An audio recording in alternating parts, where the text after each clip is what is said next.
What's going on, guys? It's your boy Angrysagamer. It's another dungeon video, and this time I'm on a free-to-play account to show you guys for free-to-play players. This is for free-to-play players. Let me repeat that.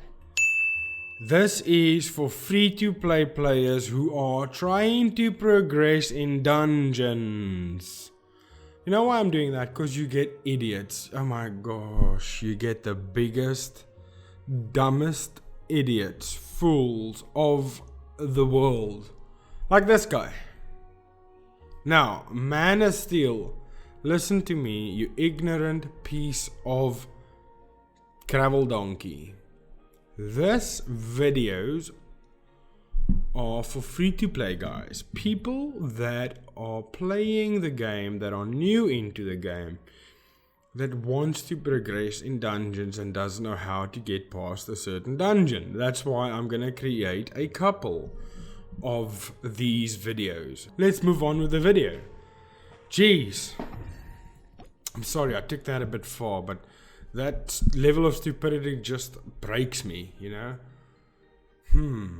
That's a type of stupidity. Okay, so I've got a free-to-play account here, thanks to my man Elite Legend, thank you. 200,000 might, but he stopped playing because he absolutely hates Castle Clash. So this thing has been standing for probably almost 2 years, I'd say. No, about a year. Yeah, it's about a year.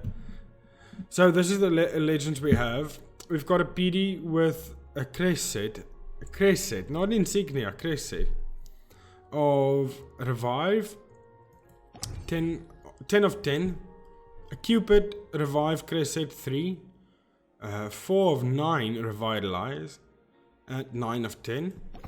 We have a dread drake at 8 of 10, 5 of 9 corrode with flame guard level 4 insignia. I made that, and doom balloon. Then we have Mahatma with berserk 3 as a crest set, 5 life drain, Bublo, and she's 8 of 10. We have a Walla Walla that is 10 of 10, 8 of 9 empowered. Bulwark level 5, and then Little Havoc as a pet. Anubis at 11 of 11, 8 of 9 Warguard, Phoenix, and then level 5 Bulwark crest set. So that is the legends we will be using. I'm not going to use, what do you call these things, troops at this moment. It's not necessary for troops, but you would need magic, so this is the magic we will use. So let's go into it. I'm gonna start with Insane Dungeon 1.1 because this is for free to play players. This video is meant for free to play players. I say again, this video is meant for free-to-play players.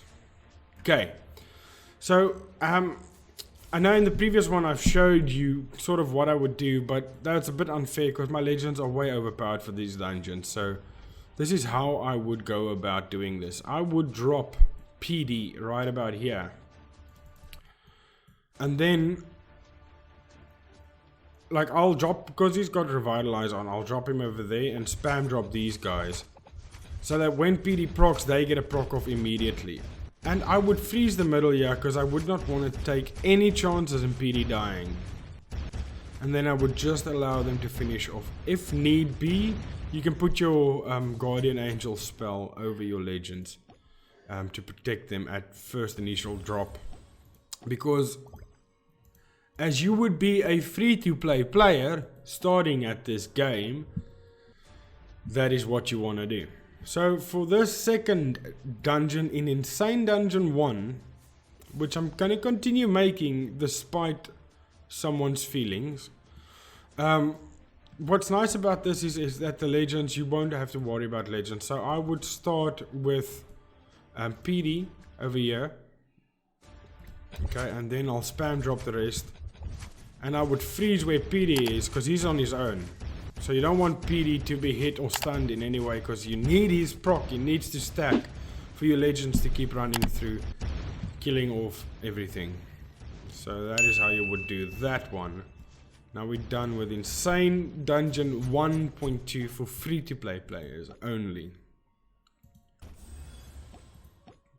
Moving on to Insane 1.3, which is also a fantastic dungeon because you've got all these walls that you can go up against and stack off of, which is quite nice. You could see Cupid was taking a hell of a hit there, so you are more than welcome to use your spell, your Guardian Angel or your Snowstorm. But seeing as Insane Dungeon 1.3 is still a bit on the easy side, it's not necessary for me to put down any spells. Now we are doing Insane 1.4, which is also nice because of the walls. So like over here I would freeze right there, play Speedy and spam drop the rest. I'm not using 3 at this moment because you won't need 3, if you were wondering. 3 is not needed at this stage. They are stunned up in the middle, but luckily Anubis took care of all the legends. Excuse me. And free to play guys, these days are lucky because you start up with a couple of gems and you just get so much free stuff because of the big guys like JT complaining to IGG a lot. So they do hand out a lot of free stuff for us. So you got 1, 2, 3, 4 and 5 over here. Moving on to Insane Dungeon 1.5, which becomes a little bit more difficult, but it's still easy. I will freeze there and I'll just spam drop all the legends, starting with PD obviously. And they didn't want to freeze. And PD is dying, so I put down the storm right there over them. PD did die, but he is up again and healing because of Anubis. Because of Walla Walla. So we got through that. A bit stressful, might add, because PD dying, but that's to be expected. But as we progress, it does become harder. So we are at 6 now. Insane Dungeon 1.6. They should really mark this clearly at what dungeon you are. So this one is fairly easy as well. We've got the Atlantic Ore right over there. We don't want to go up against Atlantic Ore because if he does proc, if your legends aren't strong enough and he does manage to proc, your entire team will die out. So for this I'm going to start with Anubis, then PD, and then spam drop the rest. The reason why I start with Anubis is because his proc slows down everybody that he procs on. So his proc is effective on the legends, which will help my legends to get up to speed and PD to proc and go forward. And there we go. Insane Dungeon 1.6 is done. Now we are at... why does it feel so freaking much, man? Okay, wait. 2, 4, 6, 7. Attack. Did I use any spells? No, I didn't.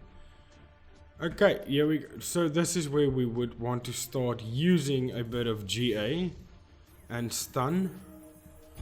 We will start like that. Start with Anubis once again. Let him proc and then go with the rest. You can even put down speed if you want them to go faster, but Anubis should take care of everything for you now at the moment, and you can just run through this dungeon with no problems. So that was relatively easy, boys. Now we're gonna move on. If you guys are still here, thank you for being here. Insane Dungeon 1.8. We will go from about here. If you're gonna drop your legends over here, they're not gonna go against the wall. They're gonna walk around and walk in all the way to there before they start hitting. So I would suggest freezing over here and starting with PD, just spam dropping, and then put down GA, get them up and running, and then you just sit back and relax. You can also always throw down your Meteor Storm over the Town Hall for the first run to make it easier to get you to that 2 flame or 1 flame quicker. But like I said, hopefully it won't be necessary for you at this stage. Insane Dungeon 1.9. We are almost done. So here your legends probably will run in. So what you want to do is put down GA over there. Put down... I actually meant down to put down speed, not that at all. That is not what I wanted to do. What a fail. Okay, let's try that again. So what I actually meant to do was put down your speed over there, put down GA, freeze the middle, leading with PD, just go in. The reason why we put GA down there is because when you put down speed, you place them, they're going to run in and they will stop at GA's position. Right there where the mouse pointer is, that's where they would stop and start fighting. And then all the legends will start to die off slowly. Of the enemy, obviously, of the dungeon. Okay, Insane Dungeon 1.10. This videos might be outdated, but it's good. Yeah, guys have to see this. So with this, you can either go up against the towers, which the towers might kill some of your legends, or you can go straight up against the legends, which I actually prefer by placing your speed and your snowstorm, leading with Anubis, not placing GA yet. See, and there's your legends there. Place GA right over there, and you are through and done. Done with Insane Dungeon 1.10. Now you can move on to Insane Dungeon 2, which is fairly easy as well, but I'll do a next video on that. I hope you guys gained knowledge out of this. Sorry for my rant and rave, or whatever you want to call it, in the beginning of the video, but please don't be an idiot. This video is meant for free-to-play guys who are trying to progress in Castle Clash and who still need to get through these dungeons, and who are free to play mostly. So thank you for watching, and I'll see you guys in the next video, which would be Insane Dungeon 2 completely too. There we go. Thanks. Cheers.